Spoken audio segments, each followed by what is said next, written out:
Hey, what is up, everybody? Is your friendly neighborhood BJJ podcaster, Rafa Esparza. I can't even say my name right. I'm coming to you right now. It is about 2 o'clock Best Coast time. We have a great show for you guys. But before we start, why don't we go ahead and talk a little bit about our sponsors? First and foremost, love to our friends over at dodgycollective.com. Great rash guards, great spats, great everything. I mean, but even better artwork, if we're being honest. I also want to give some love to our friends over at Nogi BJJ Gear. You know them, you love them, and if you don't, maybe try to, because they give us money. And if you want to shop with them, use the promotional code Grappling Hour 15 to take 15% off of whatever you put in your cart. Let's talk about our guest today. Well, first and foremost, our guest today has been on Verbal Tap before. You may know him. I would say that you may love him, but I don't know exactly who is watching this just yet. I know there is a contingency of people who love him, and then there are people who work at Flow Grappling. So I would probably say those are two very big delineations. However, he is Jiu-Jitsu's Loki. He's a friend of the community, and he is somebody who goes out there and competes and has two very exciting matchups coming up. Not only will he take on Keith Krikorian over at the Sapaterio this weekend, but then next weekend, he will be on the Submission Underground card. I'm going to have to ask him. I'm not sure. Is this his Submission Underground debut? Why don't we bring him on and find out for ourselves? Emil Fischer. Emil, is this your Submission Underground debut? Yeah. Okay, I thought it might be. Well, anyways, welcome to the show, sir. It's a pleasure to have you today. I'm sorry, what was that? You just broke up? I literally just said welcome to the show. So, how are you doing, man? I'm doing well. How about you? You know, not too bad. I want to get this first and foremost. So you're taking on Keith Krikorian. How does this match come together? So initially I was supposed to be going against Tex Johnson. That was the initial matchup that Josh had made, Leduc. Tex accepted the match and then later decided that it was not a match that he wanted to have. There was a couple of reasons. It doesn't really matter. He pulled out with ample time. Nothing bad about Tex. But at that point, Josh had to come up with a new opponent. And I don't know what prompted him to offer the match to Keith, but Keith said that he wanted to, try for the light heavyweight title. And I'm not going to turn down somebody like Keith Krikorian as an opponent. People are like, oh, you're 50 pounds heavier. He's beating people bigger than me. So we'll see. You're muted. Sorry. Have you ever had the opportunity to roll with Keith? Have you trained with him before? I don't know if you guys have ever crossed paths before. The only time we were ever in the same room together was at Grappling Idiots, where I faced Chris Shigoli and he faced Mike Wacker. But we've never actually, apart from, shaking each other's hands and saying hi, that was the only interaction we've ever had in real life. Fair enough. All right. Well, that's got to be great. Does it feel nice to have an opponent that you actually not only have a high amount of respect for, but that is going to be the most professional version of showing up and just having a match and nothing else? It's nice. I've had some pretty tough opponents in the past. I don't know if Keith is as decorated as some of the opponents I've gone against, but he is certainly, I think, as a competitor, as the best version of a competitor, I think that he might be easily in the top 10 under that rule set, under that EBI style, with the overtime and all that. I think he might be in the top 10 of that. So that's exciting for me to get to go against somebody so good at that rule set. Now, having said that, I want to do a quick little comparison here because I don't want to jump over Submission Underground, but we'll get back to it. Now, compare that to the catch wrestling world, because there are some days where I think I understand what is happening there, and then I look in the comment section and I go, nah, I don't want to be here. This is dumb. Yeah, the problem with catch wrestling right now is that there are some personality issues in that world. And I think that a major source of that strife is people like Karen Jacobs or like Joel Bain, who for whatever reason they're trying to create this separation. And initially, and I don't, I have some insight to the kind of the behind the scenes shit, but the bottom line is that the match that happened where Quentin went against Karen was supposed to be something more than it wound up being. And that was, I think, in part due to Joel Bain kind of picking up his toys and going home. So it's kind of a bummer. It just seems weird in the sense that, there's a lot of cross-pollination between jiu-jitsu and wrestling, and now jiu-jitsu and catch wrestling. And on paper, we would like to see these things, but it does seem like there's some sort of weird not connecting vibe between sometimes the catch wrestlers in the YouTube comment section saying this is just butt scooting, to then a little bit later the jiu-jitsu guys looking around and saying, like, why do you guys even want to like do this with us then? Like, why do you sound so stupid? So it is becoming a very very interpolated and crazy discrepancy between the two. So that's kind of where I see it. I think that so catch wrestling brings an entire family of tactics and techniques to the table that we don't focus on or we don't have depending on where you're training. Because of the fact that there's the pin and because of the importance of pain as a measure to get your opponent to do things.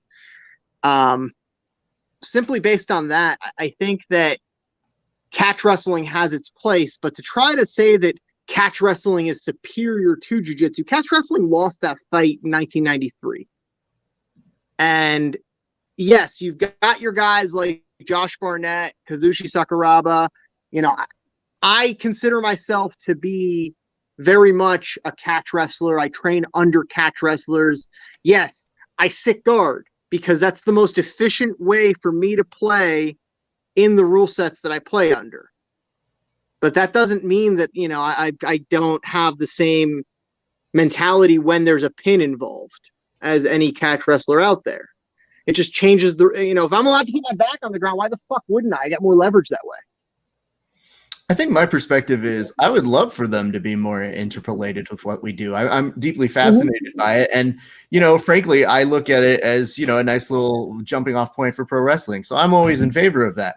The hard part is when you just see people as stupid as they are in the comments and you go, I don't know that we can extend a bridge here because there has to be some good faith of at least some intelligence here. And I know very, very intelligent catch wrestlers.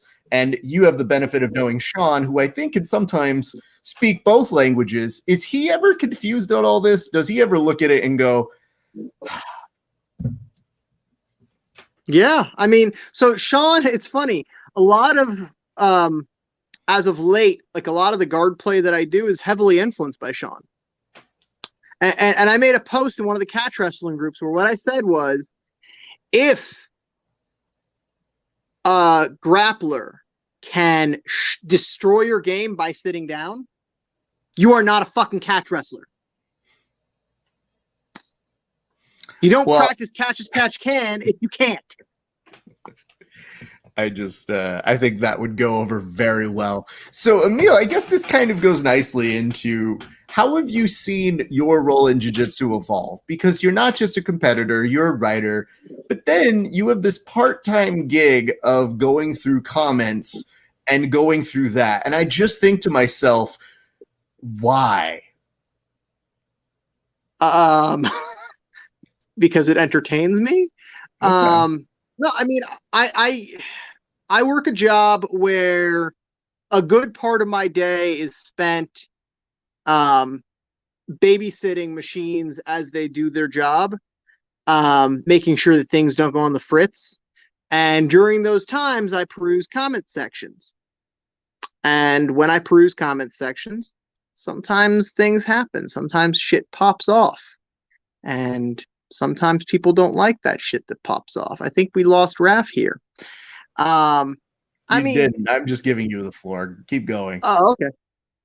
Yeah, I mean, I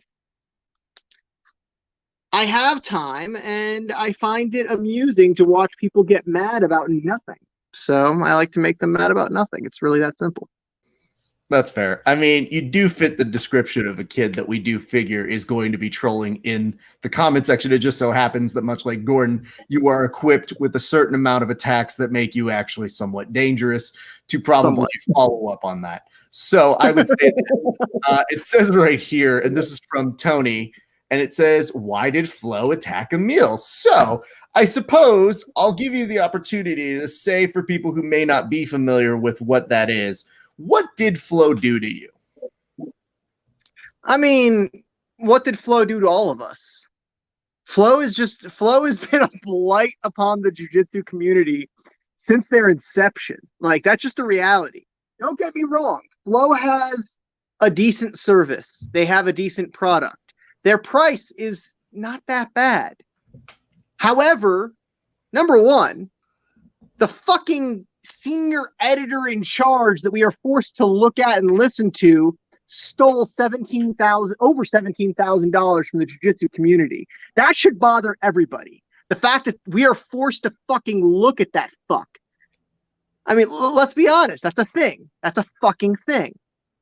Number one. Now, as far as what they did to me, not a whole heck of a lot. They've just kind of ignored me throughout my career as I've destroyed people on the fight to win stage. But most recently, I suffered my second decision loss on a fight to win card in mid-August. And they decided to make it into something that it wasn't. And I took that as an invitation to reply. Okay, and what was the reply? The reply was to point out the fact that they employ Howell Teague, who stole over $17,000 from jiu-jitsu. To point out the fact that they don't have nearly as many subscriptions as they like to pretend that they do. To point out the fact that they've employed the likes of AJ Agazarm and then they pump them up. Stuff. I mean, there's all sorts of things that they've done. I just, I was keeping my mouth shut because why, throw rocks at people that I don't fucking know, but well. Well, I gotta say this. I feel like the Emil Fischer red belt commentary on a documentary that did not come out is going to be your Benghazi. So no matter what happens here, I feel like we're going to get a comment on that. I would tell you this. So of all things you said, I don't necessarily disagree with any of them, except that your price point for Flow Grappling is a quote, not that bad. I don't know, man. I don't pay anywhere near that for Netflix or for Hulu or for any of these, and they offer. What do they charge per year up front? What do they charge per year up front? Bro, I don't subscribe to them, so I don't know. Okay, it's about $12 a month, dude. It's about $12 a month. But let's be realistic. They don't put on enough events that merit actually being considered. There is such a dilute of the product that they all become watered down. So as a result of that, if you take the month to month, it is a $30 price point. So what they're trying to tell you is you're getting a $12 return on your investment, but it is actually monetized at $30 is what they consider their price point per month, which as a model will tell you for the casual fan, which is why Netflix can figure out, hey, you know what? Do whatever the fuck you want. Here's what we are per month. It's why they can get away with that and offer you so much more content. Whereas Flow Grappling does have a large library that they can expand and work with. But if they're going to talk about not having the amount of subscribers, a great deal of that will probably be due to their price point. And a lot of people, whenever they see that, I guess, what is it, 150, 180 that they pay up front, they literally look at that and they go, I don't know that I want to do this, which tells you that they're not creating a product that merits them to look at it and do the breakdown and go, oh, $12 a month. That makes sense. Look, here's the thing, Raf. As much as I'd love to say, oh, they charge too much or whatever, one of the things, and I've done my fair share of campaigning against evil entities throughout my life, believe it or not. And the bottom line is that you got to give credit where it's due. The price point is not the fucking problem. It might be part of the problem, but it's not that big of a deal. The problem is that they hide the sport behind a paywall, which stifles growth. See, I don't even mind a paywall. I think the hard part is. No, I do. I do. I would like to. Well, here's the problem: we don't have a network-based sport. So, as somebody who works in television, I can tell you, I can show this to executives over at any of these networks, and they go, "Nah, pass." And you know what's insane about that? They are hungry and salivating for live sports to fill their like entire schedules. So the hard part about it is that is where I have always come from, the area of broadcasting and saying, yeah, no wonder it's shit. We don't know how to package it. So even though it looks better than it did years ago, there are still things on the professional broadcasting side that we still look very amateurish in comparison, while we're trying to a replication of something that you see on the UFC. So when we look like diet UFC, we don't really differentiate what makes us unique or special. I think Fight to Win does a pretty good job of it. I don't honestly think that they have produced something that a network would pick up. And they might, because they might just put on so many things. But that's what I'm talking about in terms of creating a want to see something. If you miss one Fight to Win, you're not really mad that you missed one. And that is what networks want. They want to create something, whereas if you miss it, you have a certain sense of fear of missing out. And so that is where I feel like that price point, when you look at Flow, because $12 makes sense. I could get behind that. But looking at it from a standpoint of, I don't know, man, I don't know how many good events I'm going to get on a return for this. Whereas Netflix has fucking Tiger King, and that's going to pay for itself in a day. So I don't know. It's about creating that supply and demand where people want to be there. But let's talk a little bit about this other thing as well, which is that you will be going to face, let me see here. I didn't actually remember who your opponent was for Submission Underground, but I will tell you it is Hunter Colvin, which is a hot fire match. Has that match even ever happened? How has that never happened? I mean, I just always figured based geography, you guys are closer than most of your other opponents. So that's a hot fire match, and I'm really glad that you're on. So how did it feel to get the call for Submission Underground for the very first time? Yeah, I mean, I've been trying to get on Submission Underground for a while. What really kind of got me pushing for it hard was back at one of the first events back. Shale was doing this. Shale's been doing this thing the last couple of events that I think is my wife calls it a man arguing with himself in a room. That's what my wife refers to it as. He just sits in a room and fucking yells at himself. And it's wonderful. It's absolutely wonderful to watch. Some of the most entertaining television that I've seen in the sport. And during one of these rants, in one of the early events, I think it was April, he was talking about how he can't find a match for Anthony Smith. He like went off on this tangent about how nobody wants Anthony Smith. I'm like, I'll do it. I'll fucking do that shit in a heartbeat. Are you kidding me? UFC title contender who's very beatable. I'll do it. And I started pumping shit out there. And then I realized that a friend of mine is friends with Shale. So I sent my friend a message who sent it to Shale. And then Shale actually gave my name to the matchmaker and told her to find me a match. And every event since that event, I've reached out to her and said, hey, do you have anything for me yet? And this was the one where she's like, I got something for you. That's a good match, though. I mean, I'm pretty stoked, man. I guess my question is, have you planned any antics? Because there doesn't look like there's any time for antics on this one. And there's none.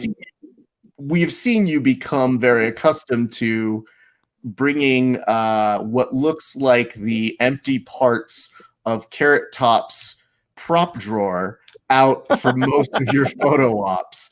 So I guess the question is, does that mean there's going to be more emphasis on spat or apparels, or is there going to be something that you're going to be able to do to show a little bit of your personality? Because I just don't know what happens for you competing on a big stage without a portion of your personality. Okay, so did you see my most recent Fight to Win match? So, I mean, the recent Fight to Wins, they really haven't had a whole heck of a lot of room for shenanigans. At least as far as like, there's no face-to-face weigh-ins. Like you're weighing in by yourself. You're not doing a face-off or anything. So I can't, bring my rubber chicken and, squawk it at him or something.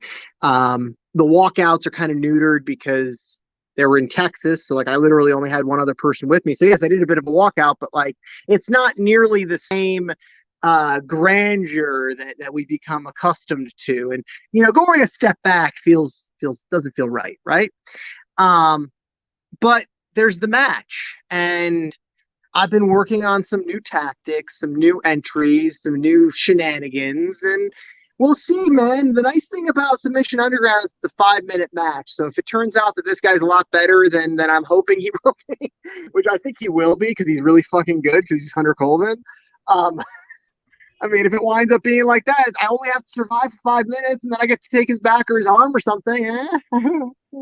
I mean, here's what's good about it is that if you've ever gotten a dance partner who looked like they would be immune to whatever you're doing, I think it's Hunter, because Hunter is not only a really good competitor, and I've talked to him, he's stoic as fuck.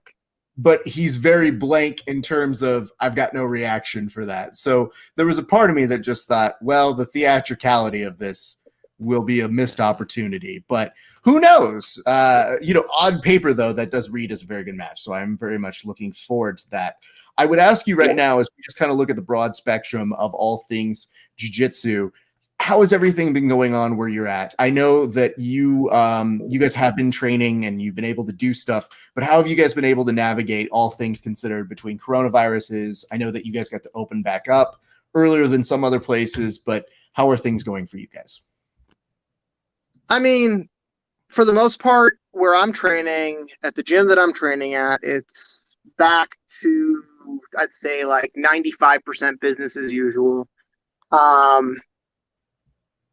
It's still a bit weird, and me personally, I'm only really training with a handful of people, mainly because of the fact that pretty much since all this came back, there hasn't been a moment to rest. Like there hasn't been a moment where I wasn't getting ready for the next thing.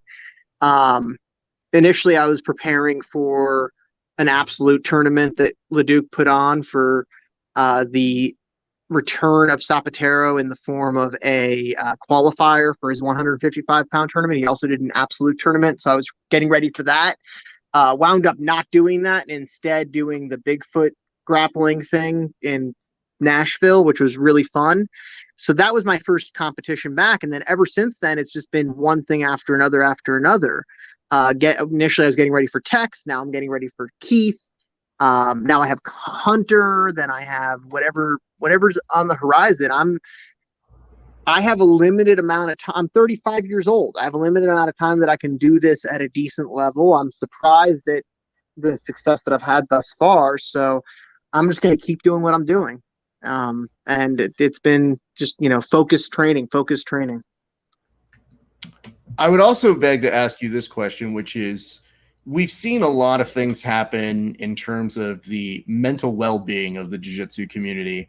As a reporter, what is something that you have observed about our community over the past 6 months? I mean, we're a mess. I see a lot of pseudoscience. I see a lot of like conspiracy nuts. One thing that's super interesting to me is I see a lot of black belts making grandiose commentary on medical subjects. If a physician walked into your academy, a white belt, and tried to tell you that what you were doing was wrong with jiu-jitsu, how would you reply to that? You'd think he was a fucking idiot, right?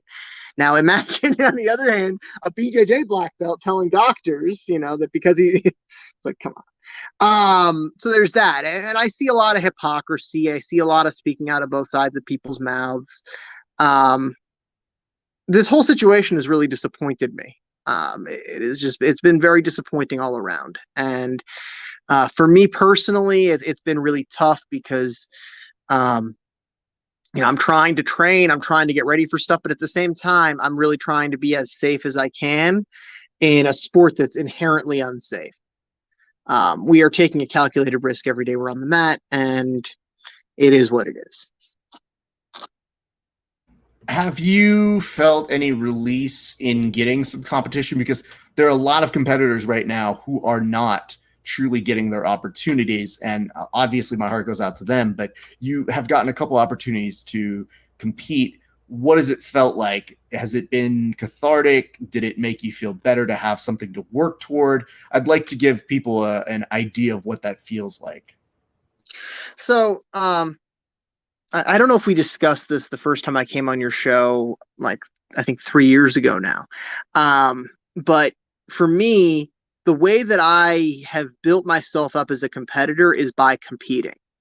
There's like a switch that flips in my head when I go from gym Emil to competition Emil. I'm a very different person on the competition mat. And I almost need to flip that switch on a regular basis to keep it like moving. It's almost like one of those things where if it's not frequently being switched, it gets stuck in weird positions. Using that as an analogy. So like for me, getting to compete has allowed me to feel that, the switch going on and off as needed, which has been valuable. I know that my first competition back, I was a bit slow at the beginning. I had a bit of jitters and nerves and good stuff. And then the second competition back was a bit better. And then finally it was like, I started hitting my stride again. That's great. What do you think and what do you make? Because again, you're kind of I would call you one of our comment correspondents. We've seen a lot more matches become lucrative just in the comment section. What do you think is the eventual runoff of this? Because it seems that for every comment and attack each other sort of a thing and then put up a financial figure, we're only seeing about 1 out of every 10 of those result in an actual match. But other sports, you don't see Tom Brady call out another quarterback and say, I put $1,000 of my money against 500K of yours, because they're professional sports. So what make you, as somebody who knows the comment section well, where do we see that going? I don't see that as much as I don't really see that much. I mean, maybe I'm missing something. I know I see Gordon Ryan get into it. His way of doing things as long as I can remember him. He's always been one to put up his own money against other people. But other than Gordon Ryan doing that, and that's his hustle and he wins it. Other than that, I haven't really seen anybody else doing it. Is there somebody else that's doing it that you can think of? Well, let's put it this way. Over the weekend, Colby Covington was putting up a wager for his coach. So it seems like it's seeping a little bit more outside of our little confines and now making its way to some of the MMA guys or somebody that you would consider more of a wrestler. So as a result of that, we are seeing it break through a little bit more. I'm sorry, you broke up that entire sentence that you just said. What was that? Not a problem. Colby Covington put up money for his coach and now is putting up some kind of wager. So I would argue that's starting to transfer outside of the confines of our jiu-jitsu realm. I mean, I saw that. And again, the one person to really jump on it was Gordon. That being said, I think that side bets are always interesting. They always make things more compelling, adds to the narrative. I mean, you're a pro wrestling fan. I'm not as much a pro wrestling fan, but I do appreciate the pageantry of it and the art of it. And just based off of that, like, you got to have a narrative. And that's part of the reason I'm kind of bringing things back around. That's part of the reason I say fuck flow. Flow grappling ruins, or at very least, does a shit job of building the narrative, because what they'll do is if they have a match coming up on one of their cards, they'll only promote quote unquote their athlete. So like we saw a match between Cody Steele and David Garmo, and they posted like 3 or 4 videos promoting Cody without really mentioning Garmo. And then I made a post. I was like, hey, flow grappling, fuck you. Like, well, what are you doing? Nobody it's like, yes, great. Cody Steele's competing. Who's he competing against? What's he doing? And then they put up a post about Garmo. It's like, you should have been doing it both the entire time. There should have been some sort of a fucking narrative. You need to have something.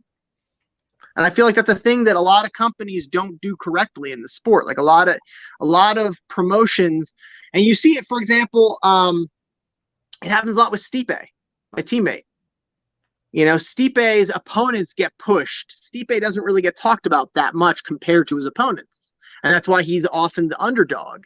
I feel like you need to talk more about how much of a badass this motherfucker is.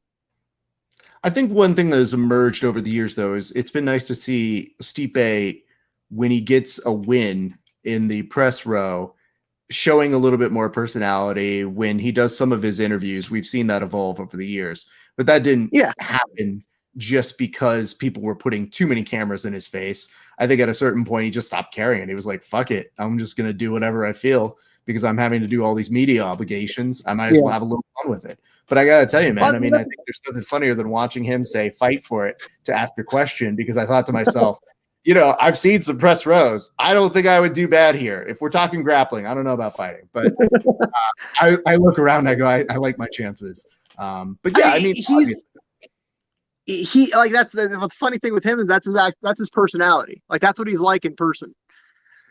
So it's like that's the genuine Stipe. It's just, I feel like he often tries to be polite, and in being polite, he's a bit more tight-lipped.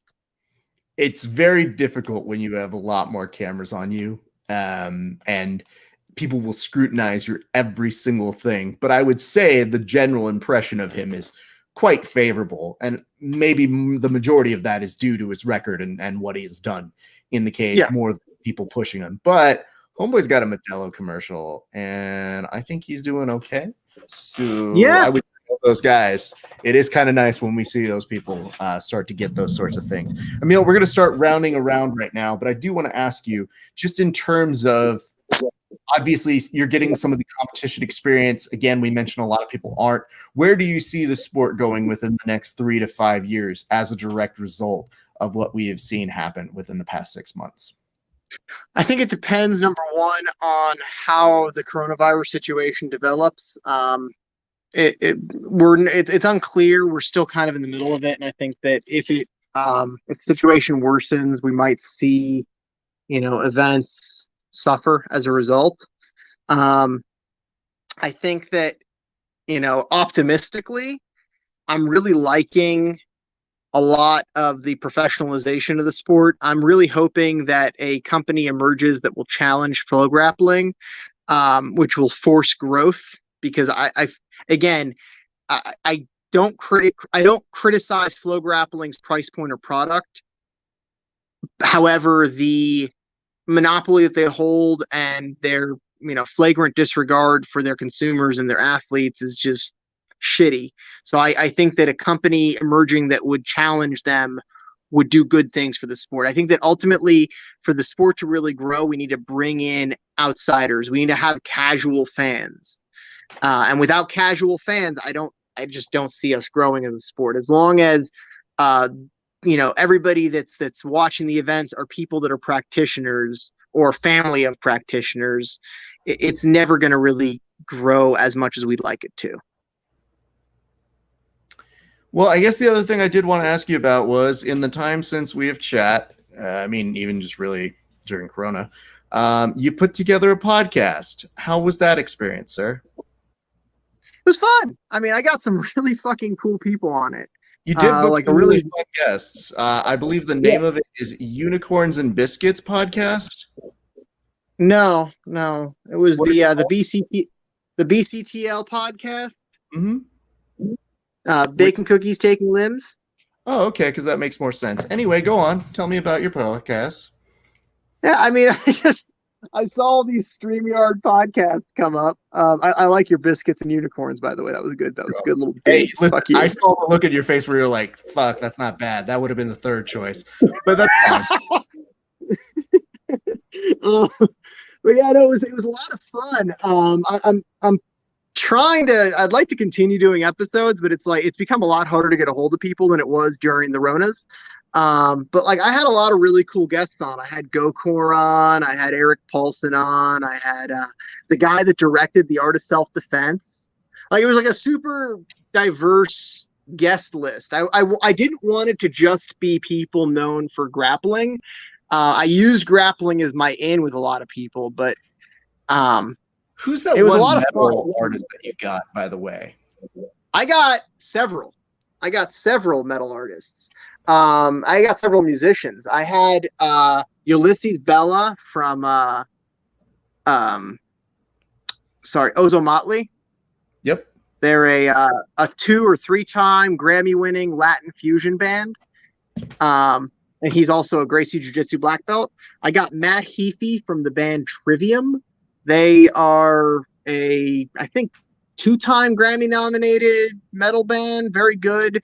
I got the guitarist from Dragon Force, Herman Lee. And then I had one episode featuring one of the guitarists from Trans-Siberian Orchestra, a Finnish or Norwegian death metal singer, and a keyboardist. It was like a super fucking random, just kind of like, it kind of just came together. The singer actually trains jiu-jitsu. He's a blue belt, and reached out to me. He's like, hey, can I come on your podcast with some of my friends? And I'm like, sure, why not? And then it turns out that his friends are these. I'm like, oh, this is fucking cool. Why do you think that they gravitate towards jiu-jitsu? Because I thought it was very interesting that you were able to assemble metal artists. And more importantly, I had a couple of my friends message me over the years whenever they'd say, oh, did you know this guy trains? And I was like, oh, no, I don't. Like, I don't follow that band, but I think it's dope they train. And they just so happy to tell me that they had a connecting to me. So I was just curious, from your perspective, why is it that you think that they gravitate toward our sport? I mean, people in general, or no, just those like, musicians. I don't, because here's I don't why. know that what's that? The reason why I make that claim is just because I look at it and I see somebody like, let's say, Maynard, and I look at him and I go, sometimes I had always wondered if there was an appeal to people who saw him training and thought, well, what's to that? Yeah, I don't know. I know that there's a lot of musicians across a lot of genres that train. And I know that Maynard trains. I know that what's her name? The woman that I'm drawing a blank. This pop star. She's under Demi Orlando Lovato. Sanchez. Yes, she trains. I mean, like, the list of people that train is super diverse. So I don't know that there's a higher percentage of the metal community that does jiu-jitsu. That being said, I know that there is a contingent among heavy metal musicians that pride themselves on being fucking shredded and like being jacked and like, you know, looking cool on stage with your guitar, and like there's a certain look, right? So based on that, some of those people might have, you know, gravitated towards it because of that. Or maybe you had like, it really, everybody's different. Like I know that Herman Lee got into it because he did martial arts as a kid. Same with Matt Heafy. You know, everybody's different. Somebody had a friend and that's how they got started. Maynard wrestled. He was a wrestler. His dad, I think, is still a wrestling coach. So like, everybody's different. I don't know that heavy metal has a higher concentration. Well, the reason why I would have asked that is just because I saw when you started mentioning the names, those are all folks that at least have a little bit of experience being at concerts that I would probably say fall more on the alternative and metal side. But I would ask this, we'll switch this to another question. This is from John Varro, who asks, why does Emil Fischer kick babies? Now, I don't have any context toward this, John. So do you have any context toward this? I may or may not have kicked a baby at some point. Maybe. I don't know. My foot.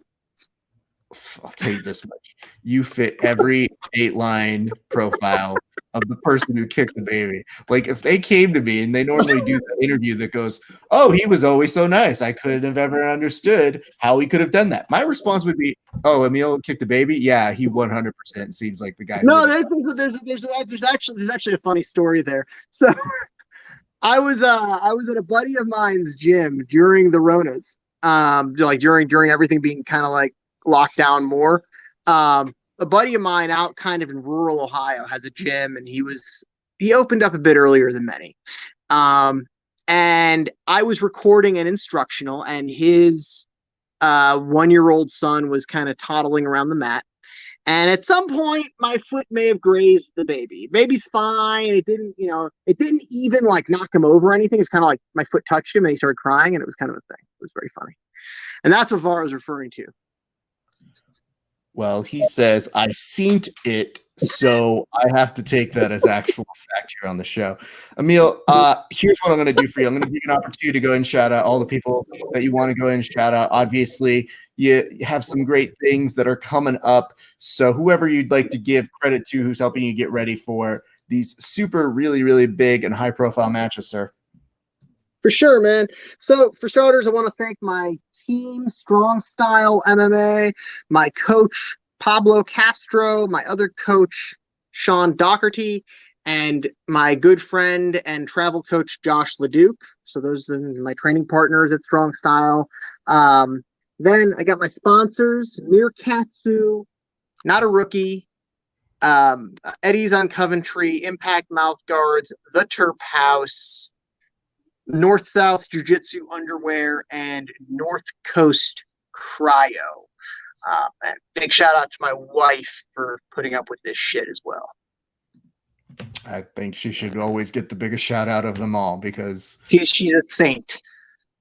She has to be. There's no other explanation. I've run through the thoughts in my head when I've seen you go 20 comments deep on a chain, and I go, for the love of God, go somewhere else.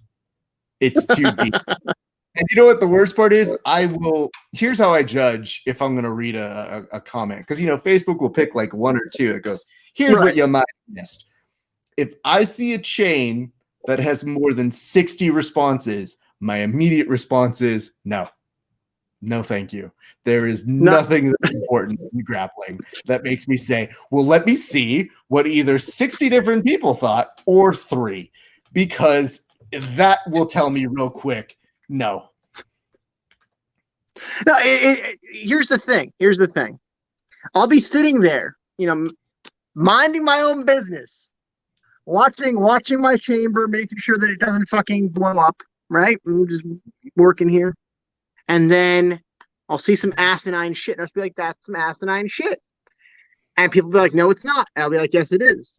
And no, it's not. And yes, it is. And I don't have anything better to do than to say yes, it is 60 times. I don't fucking care. Fuck you. I'll tell you this much. I think whoever is in charge of baiting things from Russia sees you and goes, our work here is done. I'm good, everybody.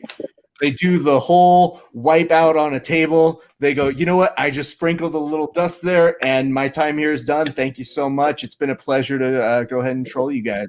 Mwah. Thank you. I want to work for a troll farm. Like, I would love to be a professional troll farmer. Get paid for this shit. I don't know how you are. And in fact, I don't know how the IRS qualifies what they pay you for, but they may be able to write some of that shit that you do off. If I were them, I would talk to their accountant very quickly. So anyways, Emil, here's what I'm going to say to you, man. I would say the IRS should look into it and possibly give your company who you work for, who I imagine you're probably at work right now, or are you working from home? I'm at work. Okay.